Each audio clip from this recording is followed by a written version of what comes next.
TDR Conference 2016 Prophecies. The reality is, my brothers and sisters, I know today there is a huge debate about music. I want to mention again, we spoke about logic a little bit earlier. We know from a religious perspective, the ruling. Let's speak about from a logical perspective. Wallahi, now I have done my own little research with non-Muslims. And I have asked religious non-Muslims, I'm talking of Christians and Jews and Hindus, etc., naming top pop stars from the music industry. Would you allow your children to listen to this person? Never. Would you allow them this? Never. Would you allow them that? Never. Why?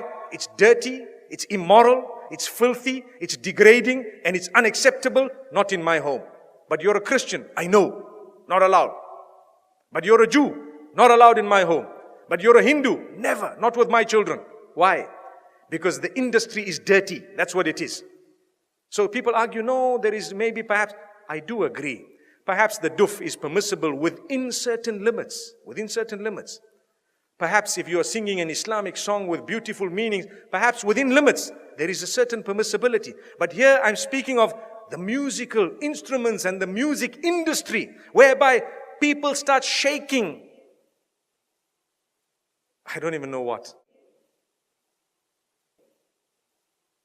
It comes naturally. They say it's natural. It's not natural. It's shaitan's way of controlling you.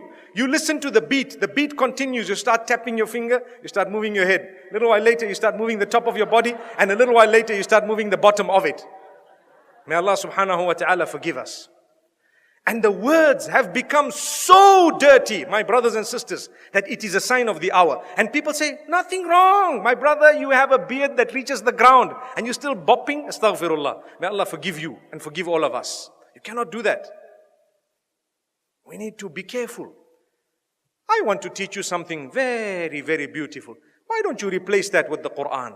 Melodious recitation. Listen to Ra'ad al-Kurdi. Listen to anyone else that you would perhaps like, Sa'ad al-Ghamidi. Beautiful recitals of your choice. Abdul Basit, Abdul Samad, whoever else you like. There will be so many people. Replace it. It's beautiful. It's soothing. Go onto YouTube and check how the non-Muslims reacted to a survey or a little test, an experiment that was done where they were told to listen to this Quran without knowing it's the Quran and comment about it. Wallahi, now in Europe, the test was done recently and a lot of them say, it's so calm, it's so cool, it's so soothing. I feel spiritual. Go and listen to the answers. It's there live for everyone to see.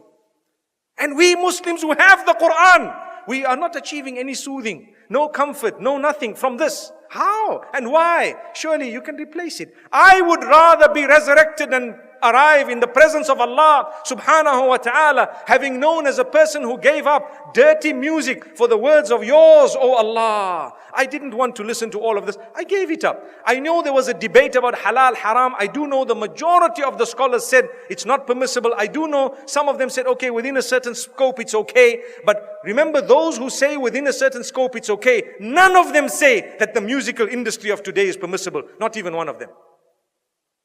Remember that. I would rather come in front of Allah and be resurrected as a person who just substituted all of this for the Quran. Allahu Akbar.